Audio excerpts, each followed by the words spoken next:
नमस्कार मु सौम्यश्री। आज आम घरे ताल पिठा होची माने मो बाबूजी आ बो गाँ रु पठेइचंती ताल। तो मो मामा केमती कोन करि दउची देखंतु। एटा गाँ रे बहुत माने समस्तकर प्रिय। तो से दुईटा ताल ही पठेइथिले देखंतु केमती कोन मो मामा तार छड़ौची केमती कोन करूची। तो एमती आपण तार चोपा प्रथम एमती टिके उल्टे की कुटी देले से बाहरी जीवो। तो तापरे आपण ताको धोई देबे। धोई देकिना ता गोटे थाली रे रखिबे परिष्कार करिकिना।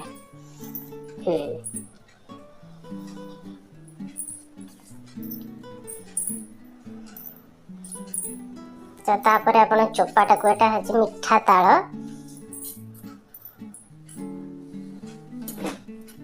चाउल गुंड आपण करिक रखिथिबे। चाउल को कोन करिए ना टिके ओदा करिए भिजे देबे। भिजे देला परे ता गोटे कपड़ा रा काढी के कर देबे सुखे देबे। टिके ओधा सुखा हेतिबो तापरे ता ग्राइंडिंग करिवे चाउल गुंड।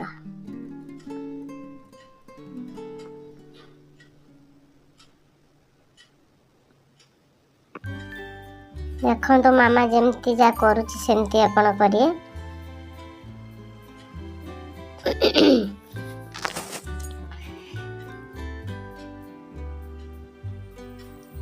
तापरे कोडे माने तसला रे पानी आनी कि ना ताको धोइबे सब।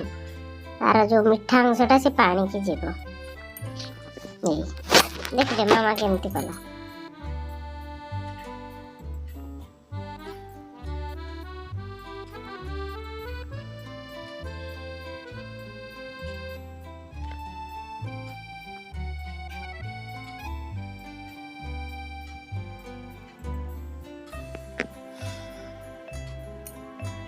एमती करके धोई देले से तार जति रस सब पानी रे मिसी जीवो।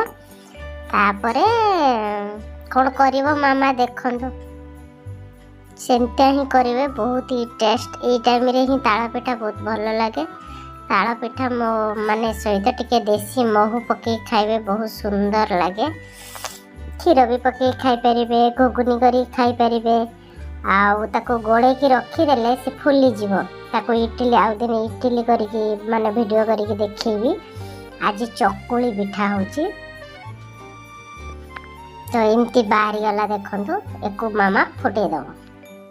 फुटे देला बुझले। तो फुटेला परे ताको ओल्हेई देकी ताको ठंडा जा रखी देबे।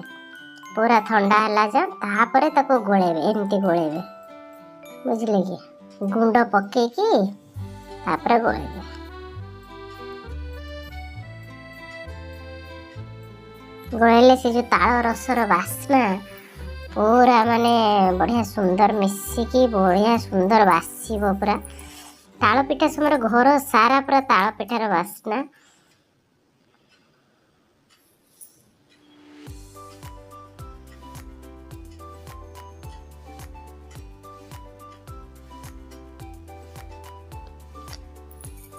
तो मो बाबा मु होची पिठा खाइबार फास्ट। तेणु आम सब तले ही बस खाऊ।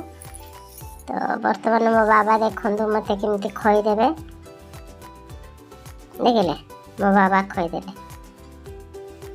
एमती आम मस्ती कलु। आ रोची आउ दिन